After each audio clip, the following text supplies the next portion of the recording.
本节我们学习涂抹工具的使用方法。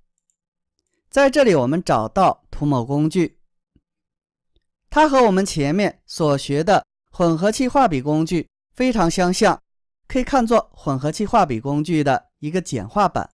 使用涂抹工具，我们可以将整个画面看作是一幅颜料未干的绘画作品，那么我们就可以使用它呢，在画面上进行涂抹。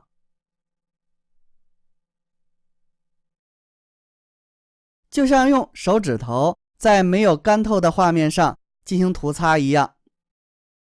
好，我们返回，在这里有一个手指绘画选项，使用手指绘画，我们可以结合前景色来进行绘画，这和混合气画笔也颇有相似之处。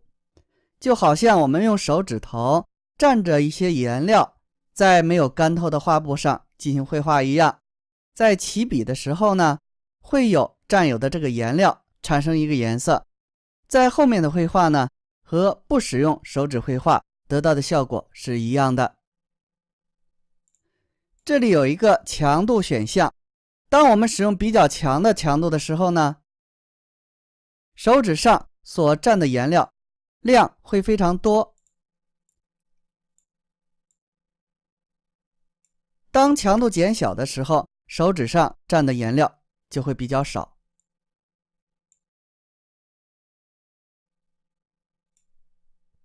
所以说，这个强度控制了手指绘画中刚开始拖动的颜料的多少。